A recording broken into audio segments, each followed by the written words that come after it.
मैं पहलवान हूँ। कुश्ती हमारी सदियों पुरानी मल्ल युद्ध परंपरा है। मिट्टी के अखाड़े में हम ताकत नहीं, अनुशासन और संयम भी सीखते हैं। मैं इनबुआन रेसलिंग का खिलाड़ी हूँ। मिजोरम की ये परंपरागत कुश्ती कला घेरे के भीतर संतुलन और अनुशासन सिखाती है। मैं पाइका अखाड़ा का योद्धा हूँ।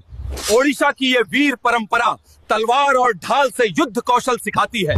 मैं स्क्वाय का अभ्यासक हूँ। कश्मीर की तलवार और ढाल की ये परंपरागत युद्ध कला आज भारत का मान्यता प्राप्त खेल बन चुकी है। मैं आदि मुरई का अभ्यासक हूँ। तमिलनाडु की प्राचीन द्रविड़ युद्ध कला जो शरीर के नाड़ी बिंदुओं पर प्रहार और आत्मनियंत्रण सिखाती है। अब आप बताइए, लाठी खेल किस राज्य की युद्ध कला है? पार्ट 3 के लिए वीडियो शेयर करो और चैनल को जरूर सब्सक्राइब करो।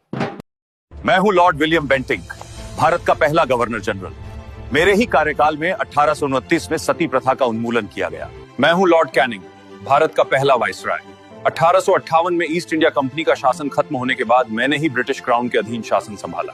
मैं हूं लॉर्ड माउंटबेटन, भारत का आखिरी वाइसराय, और मेरे ही कार्यकाल में 15 अगस्त 1947 को भारत स्वतंत्र हुआ था। मैं हूं लॉर्ड कॉर्नवालिस, बंगाल का दूसरा गवर्नर जनरल और भारतीय सिविल सर्विस और पुलिस सिस्टम का जनक। मैं लॉर्ड डॉलहौसी, भारतीय रेलवे सिस्टम और पब्लिक वर्क्स डिपार्टमेंट का जनक, और मेरे ही कार्यकाल में भारत में पहली ट्रेन चली। मैं हूं लॉर्ड थॉमस बैबिंगटन मैकले।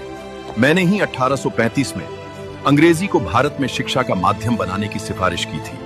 दोस्तों, एक ऐसा दौर जब पानीपत का पहला युद्ध हुआ, जब बाबर ने दिल्ली पर अपना राज स्थापित किया, हिंदू और मुस्लिम के बीच गहरे तनाव थे, तब गुरु नानक देव जी ने एक ऐसा रास्ता दिखाया जो धर्म की दीवारों से परे था। एक हिंदू होके अपने एक मुस्लिम दोस्त मर्दाना को साथ लेके उन्होंने 24 साल में 28,000 किलोमीटर का सफर तय किया। जब लोग अंधविश्वासों के गहरे अंधेरों में जा रहे थे, तब गुरु नानक देव जी ने उन्हें जगाने के लिए ये सफर शुरू किया। पहले सफर में सुल्तानपुर से निकलकर वो दिल्ली, मथुरा, वाराणसी होते हुए दूर दराज असम तक पहुँचे। दूसरे सफर में उन्होंने दक्षिणी भारत की यात्रा की और समुद्र पार करके श्रीलंका तक गए। तीसरे सफर में अयोध्या, काठमांडू होते हुए वो तिब्बत जाकर बौद्ध गुरु से मिले, फिर कैलाश पर्वत और समरकंद तक गए। चौथे सफर में मर्दाना के कहने पर उन्होंने अरेबियन सागर पार किया और यमन होते हुए वहाँ से मक्का, मदीना, बगदाद और तेहरान तक गए। वहीं उन्होंने एक 5वीं उदासी भी करी, जिसमें वो पंजाब के कोने कोने में घूमे और लोगों को एक ओमकार का संदेश दिया। पूरी दुनिया का भ्रमण करके गुरु नानक देव जी ने 3 अमूल्य शिक्षाएं दी: वंद चखो, खीरत करो और नाम जपो, यानी शेयर एंड कंज्यूम, ईमानदारी से मेहनत करो और प्रभु के नाम का सिमरन करो। और इन्हीं विचारों के कारण सिख कम्युनिटी पूरी दुनिया में अपनी सेवा, साहस और सच्चाई के लिए जानी जाती है। इस वीडियो को इतना शेयर करो कि हर किसी को पता चले कि असली सफर करना किसे कहते हैं।